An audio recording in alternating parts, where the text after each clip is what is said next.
And good afternoon, everybody. This is Art Shea with the Shed Group and the website MedicareHelpGuys.com. MedicareHelpGuys.com. Folks, we loaded a video for you earlier today, and of course, we're going to play it again and talk about it on the other side. So, without further ado, let's get into it.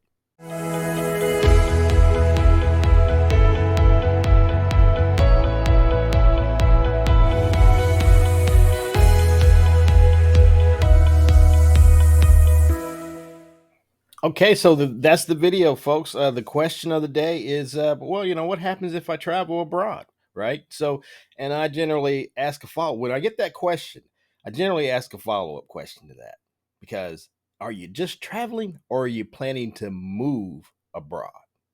Okay, because there's two different answers to this, right? So again, if you're just traveling abroad, here's what I'm going to tell you, just off the top. I'm going to tell you, don't use your Medicare. Use a comprehensive uh, travel insurance package. Why do I say that? Well, I can get into the minutia of it, and I don't want to do that to you, but I'll give you just some of the tea leaves or highlights, right? So if you think of it, Medicare generally doesn't cover you outside of the United States. It will cover you in the case of an emergency, all right? And in most cases, it is the health insurance company, your Medicare supplement, or your Advantage plan that's providing you that protection up to a particular dollar amount. In most cases, that will be $50,000 for emergency services. So if you just have a cold or you just want to be seen by somebody because you don't feel good or whatever the case may be, not covered by Medicare. But it is covered in your comprehensive travel insurance package. Okay. It's just neat and nice, easy to understand. Don't use your Medicare, use the travel package if you're traveling abroad. Okay. Now, what happens if you are the person that is going to live abroad? Okay. I generally have some follow up questions to that too when people ask me that. And guess what? Over the past couple years, I'm getting more of those questions. So, to answer that question, I'll give it to you in two different forms. I'll say, well, where do you plan on going? All right.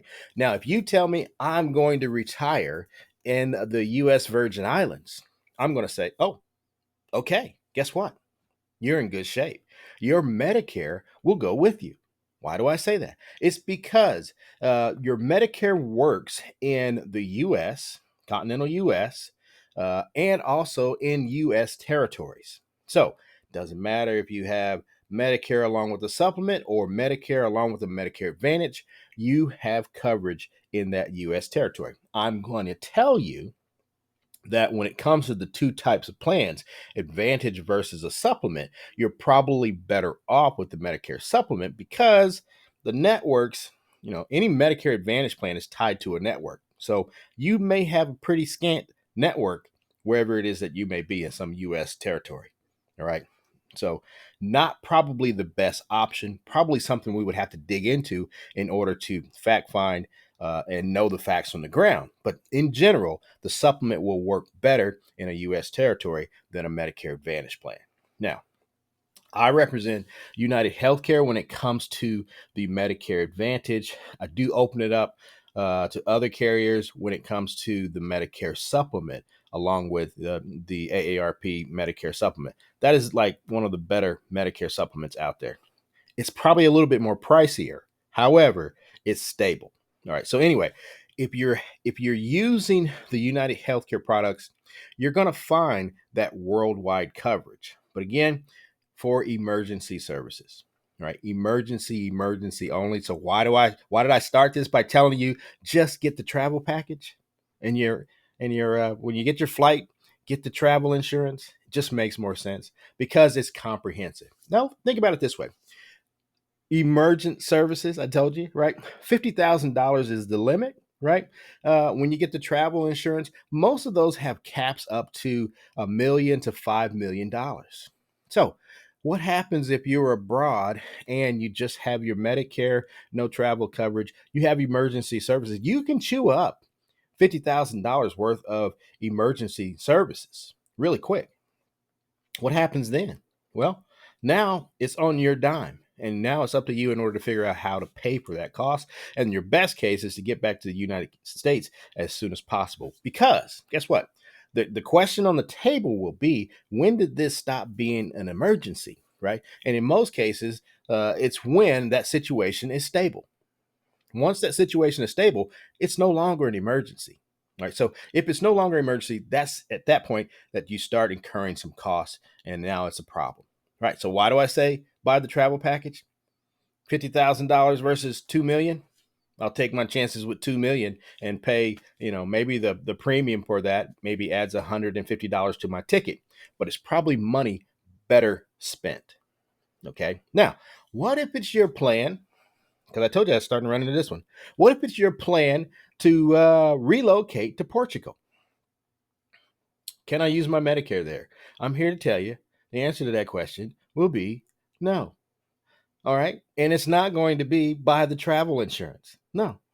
You have, at this case, you're planning to be there for an extended period of time. So it is, well, prudent for you to consult with Portugal, also consult with the U.S. State Department about your visa and the options of healthcare that are available to you in that particular country. And that will vary based on the country and vary based on your visa. All right, so those are the two travel issues that we generally will run into or have been running into lately. Something to think about. But general rule of thumb, just don't use your Medicare. Get the travel insurance because it just makes more sense. All right, folks. Hey, this is our shed, the MedicareHelpGuys.com. That's our website. We are the Shed Group, folks. It's the weekend. I want you to go out and enjoy your weekend. We're coming up against the last week of the month of September. AEP starts October 1. And of course, we're starting enrolling people into plans October the 15th. So, folks, enjoy the balance of this month. And of course, we will see you next week for maybe 2 or 3 more videos before we get into the busy season. So, hey, have a great weekend. See you soon.